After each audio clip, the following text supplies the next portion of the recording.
बिस्मिल्लाहिर्रहमानिर्रहीम। अस्सलाम वालेकुम नाज़रीन, आप यूट्यूब चैनल देख रहे हैं। मैं इमरान ख़ान हूँ। आज 12 रबीउल अव्वल है और आप सबको ये दिन मुबारक हो। नबी अकरम सल्लल्लाहु अलैहि वसल्लम की सूरत में अल्लाह ताला ने इस दुनिया में रहमतुल लिल आलमीन को भेजा और आप सल्लल्लाहु अलैहि वसल्लम की बरक़ात से दुनिया में इंसानों की किस्मत बदल गई। और आज भी लोगों का जो आपसे इश्क है वो वैसे ही है, यानी उसमें कभी कमी नहीं हो सकती और ना होगी। आप सल्लल्लाहु अलैहि वसल्लम की सीरत में बेशुमार चीज़ें ऐसी हैं जिससे इंसान सीख सकते हैं और आप पूरी इंसानियत के लिए अल्लाह ताला का एक तोहफ़ा है।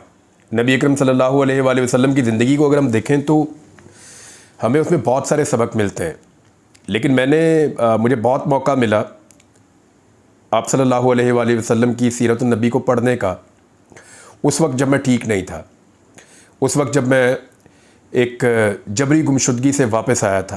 काम तो मैं कर नहीं पा रहा था, हालत मेरी ख़राब थी, तो मैं फिर सीरत नबी को पढ़ रहा था। तो मैंने कुछ चीज़ें देखी कि अल्लाह ताला ने इतनी शदीद सख्तियाँ आप सल्लल्लाहु अलैहि वसल्लम पे और इतनी बड़ी आजमाइशें आप सल्लल्लाहु अलैहि वसल्लम पर भेजी और आपने कंधा पेशानी से उन तमाम चीज़ों का सामना किया बड़े सब्र के साथ। तो हमारे लिए ना, मैंने इसमें एक चीज़ सीखी कि हमारे लिए क़यामत तक जितने भी इंसान आएंगे उनके लिए अल्लाह ताला ने हुज्जत तमाम कर दी है।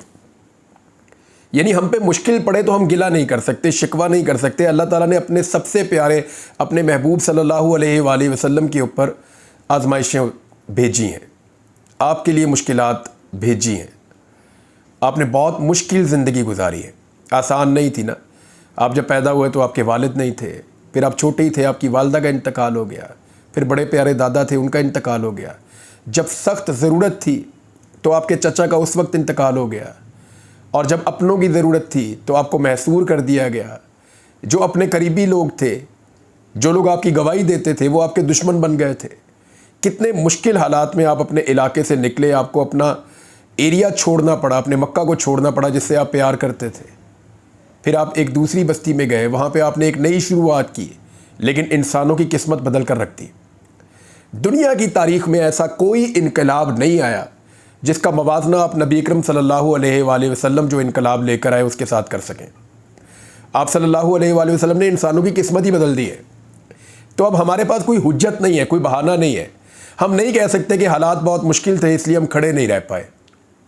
हम नहीं कह सकते कि हमें मौक़िफ़ इसलिए बदलना पड़ा कि हम डर गए थे, या हम इसलिए पीछे हट गए कि हमारे पास कोई और रास्ता नहीं था।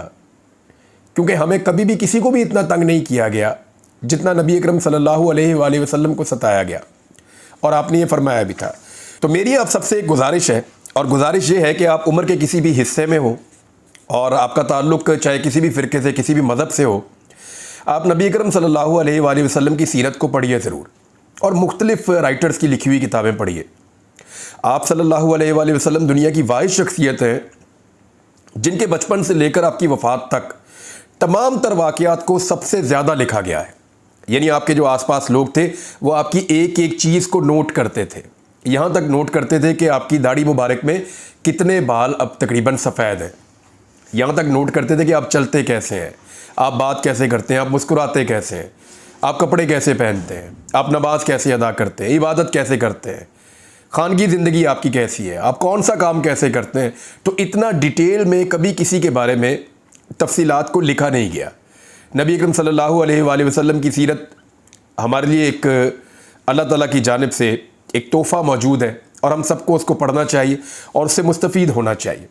अल्लाह ताला हम सबको तौफ़ीक दे कि हम उस रास्ते पर चलें जो अल्लाह रब्बुल इज़्ज़त ने हमारे लिए पसंद किया और अपने प्यारे नबी सल्लल्लाहु अलैहि वसल्लम के ज़रिए से वो रास्ता हम तक पहुँचाया। नाज़रीन, अब बहुत बड़ा दिन है, कुछ और ख़बरें हैं उसकी तरफ आ जाते हैं। ख़बरें मैं आपके साथ शेयर करता हूँ। सबसे पहले तो मैं आपको एक ऑडियो सुनाना चाहता हूँ। गुज़िश्ता दिनों से शोर मचा हुआ था और मैं उसको मुबैना तौर पे बार बार इसलिए कह रहा था कि सादुल्लाह बलोच पाकिस्तान तहरीक इंसाफ के MNA हैं, ये गायब हो गए थे। लेकिन इनके गायब होने से पहले खबर आई थी कि इनकी बेटी को, इनकी बीवी को और इनकी खाला को पहले अगवा कर लिया गया है। अब ज़रा कहानी आप उन्हीं के मुँह से सुनिए कि वो जब रिहा होकर आए हैं या जब छूट कर आए हैं, क्योंकि कानून साजी तो कटाई में पड़ गई, अब सादुल्लाह बलोच को तो रखा नहीं जा सकता, तो उन्होंने कहानी कौन सी बताई है ज़रा ये कहानी आप सुनिए, फिर मैं आपको बताता हूँ। और पंजाब पुलिस की मदद से कुछ नामालूम लोगों ने मेरी बेटी को, मेरी बीवी को, और बार बार एक ही से बात उधर कर रहे थे कि हम जो आपको कहें वो आप कर लें, वरना आपके साथ अच्छा नहीं होगा, आपकी फैमिली के साथ अच्छा नहीं होगा। तो मैं अल्हम्दुलिल्लाह अपने कायद इमरान खान साहब के नजरिए के साथ पहले भी डटा हुआ था, अभी डटा हुआ हूँ और इंशाअल्लाह ताला डटा रहूंगा। तो रात उन्होंने मुझे तकरीबन 1 बजे के बाद जो है जी अपना वो रिलीज किया है। तो मैं अपने पार्टी कायदीन से, अपनी क़यादत से, अपने लीडरों से मैं मतलब है गुजारिश करता हूँ कि वो इस हमारे सारे इस सारी प्रॉब्लम को, इस सारे मसले को वो जो है लीगल फोरम पे उठाएं और इसका कोई ना कोई हल निकालें। क्योंकि वो बार कह रहे थे कि हमें किसी का कोई खौफ नहीं है, किसी का कोई डर नहीं है, हम जिसको जिस वक्त जहां से मर्जी हो हम उठाकर ले जा सकते हैं और जो कुछ करवाना चाहें वो हम करवा सकते हैं। जी नाज़रीन, आपने ये स्टेटमेंट सुना और ये स्टेटमेंट है एक मेंबर कौमी असम्बली का, जिसको पाकिस्तानियों ने वोट देकर कौमी असम्बली के ऐवान में पहुंचाया। ऐवान की तो हैसियत इतनी है कि वहाँ पे नकाब पोश रात के अंधेरे में नकाब पहनकर हमला करते हैं और वहाँ से MNAs को ही उठाकर ले जाते हैं जिन्हें लोगों ने लाखों वोट दिए हुए हैं। अब ये सादुल्लाह बलोच साहब का मौक़िफ़ आपने सुना। वो ये साफ बता रहे हैं कि रियासती इदारों ने उनको उठाया, यानी उनका कहने का मतलब ये है, आप इनसे जब बात करते हैं तो वो आपको साफ बताते हैं कि रियासती इदारों ने उठाया। पाकिस्तान तहरीक इंसाफ भी यही एलिगेशन लगाती है कि रियासती इदारों ने उठाया, और जो वो कर सकते हैं या जो वो करना चाहते हैं वो भी उन्होंने खुलकर बताया।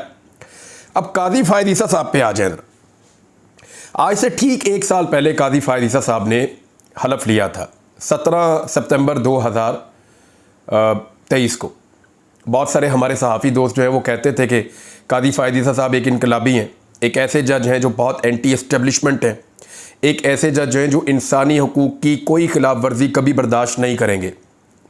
मैं जब कैद में था ना, और मुझे उस वक्त लगता था कि शायद जज बदलने से फ़र्क पड़े, क्योंकि मुझे एक शख्स ने ये कहा था, लेकिन मुझे उसकी बात पे उस वक्त यकीन नहीं आता था।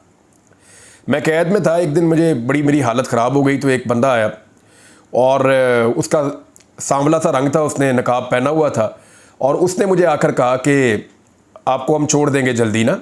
मैंने कहा कब छोड़ देंगे? तो उसने कहा जब हमारा जज आ जाएगा। जज आ जाएगा? उन्होंने कहा जी हमारे चीफ जस्टिस आएगा, वो सिर्फ हमारी बात सुनेगा, तो हम आपको तब छोड़ देंगे। बंदियाल के होते हुए आपको छोड़ने का रिस्क ले नहीं सकते, जो इससे पहले वाले चीफ जस्टिस थे। तो मुझे लगा कि यानी ये कैसे क्लेम कर सकता है कि आने वाला चीफ जस्टिस, मैं तो रियासती इदारों की कैद में हूँ, और ये कैसे क्लेम कर सकते हैं कि आने वाला चीफ जस्टिस हमारा इशारों पे चलेगा और जैसा हम चाहेंगे वैसा वो काम करेगा। फिर भी मेरे दिमाग में ये था कि नहीं, काजी फ़ायद ईसा शायद ऐसे नहीं होंगे। लेकिन ये तो मुझे आइडिया था कि नवाज शरीफ से वो बहुत प्यार करते हैं, नवाज शरीफ को उनका हमेशा फ़ायदा होता है, लेकिन वो इंसानी हुकूक की खिलाफ वर्जियों पर ऐसे खामोश रहेंगे। 1 साल पहले उन्होंने अपनी अहलिया के साथ खड़े होकर हलफ लिया, तो पाकिस्तान में लोगों ने कहा कि जी अब तो औरतों के लिए बड़ी इज्जत होगी पाकिस्तान में, ये औरतों के लिए एक नई शुरुआत है, एक नया एरा शुरू होने जा रहा है, एक नए दौर का आगाज़ हो रहा है, ऐसी बातें की गई।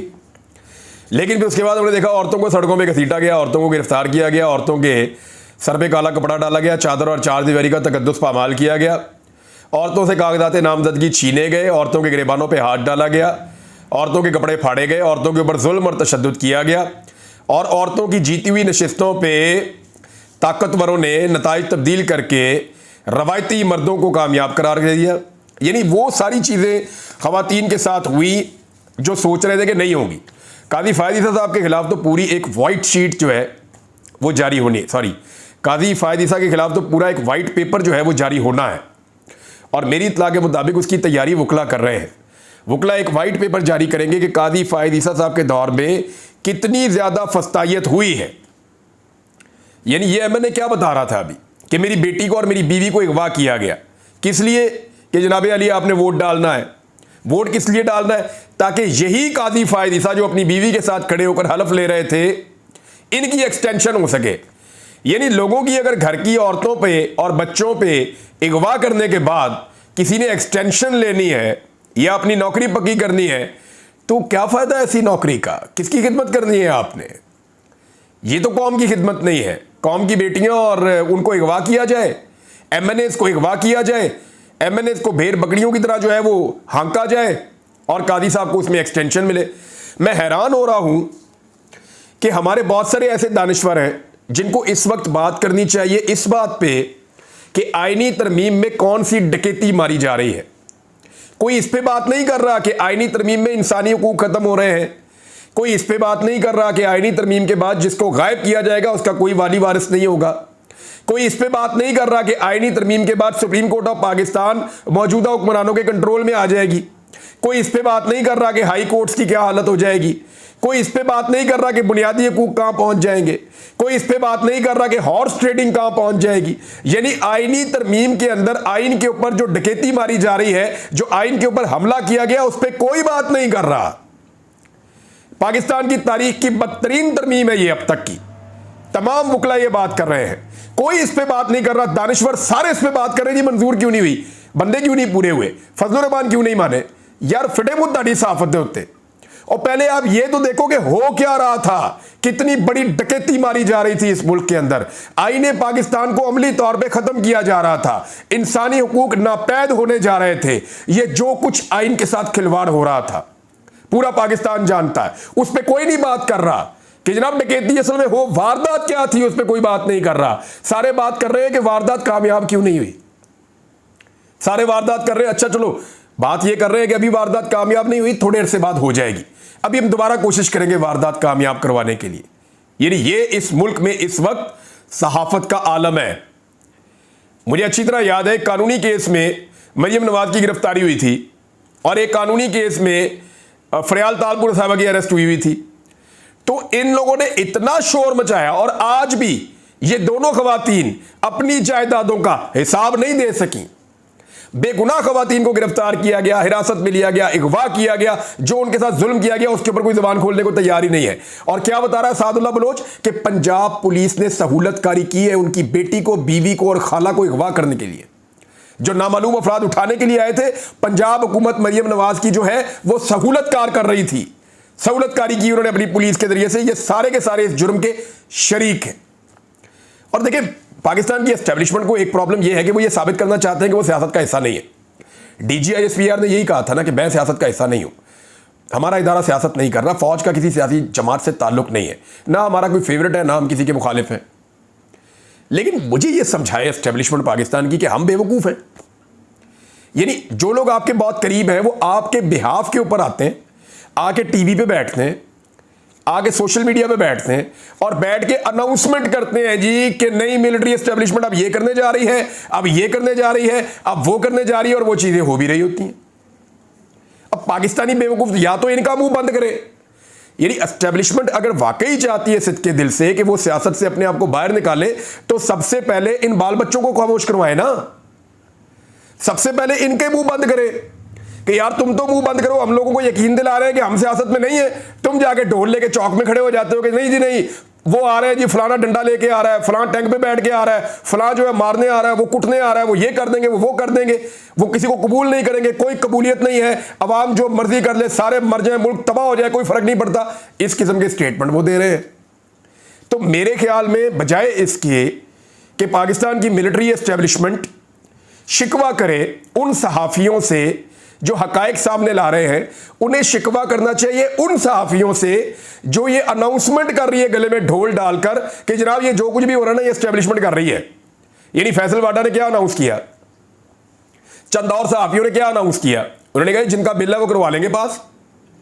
यही तासुर बनाकर दिया ना, जब नहीं हुआ तो सारा इल्ज़ाम इनके ऊपर डाल दिया जो इस वक्त की हुकूमत है। बहरहाल ये बात एस्टेब्लिशमेंट को समझनी पड़ेगी। वो खुद कह रहे हैं कि फ़ौज की मुदाखलत नहीं है। अभी एक नया बयानिया भी दिया जा रहा है कि जनरल फैज़ हमीद जो गिरफ्तार है अपने जराइम की पादाश में, और वो अपने उससे जो सवाल पूछे जाए उसको जवाब देना चाहिए, और ये बड़ी अच्छी बात, सबका एहतसाब होना चाहिए। जो अभी मौजूद है ये रिटायर हो या ना हो, इनका भी एहतसाब होना चाहिए, जो इनसे पहले वाले उनका भी होना चाहिए। इसी तरह पाकिस्तान आगे बढ़ेगा। पाकिस्तान में कोई भी मुकद्दस गाय नहीं होनी चाहिए।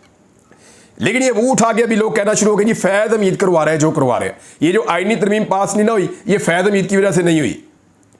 भाई अगर फैज़ हमीद अभी भी इतना मौसर है तो मौजूदा जो मिलिट्री की आदत है वो क्या कर रही है फिर? ये तो फिर आप कह रहे हैं कि वो नाअहल है, वो कंट्रोल ही नहीं कर पा रहे अपनी फौज को।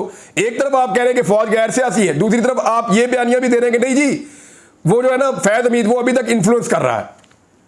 कैसे कर रहा है? वो तो गिरफ्तार है। भाई एक चीज़ है जो फजलुर रहमान ने उसको नापसंद किया, और फजलुर रहमान ने कोई इमरान खान की मोहब्बत में नहीं किया।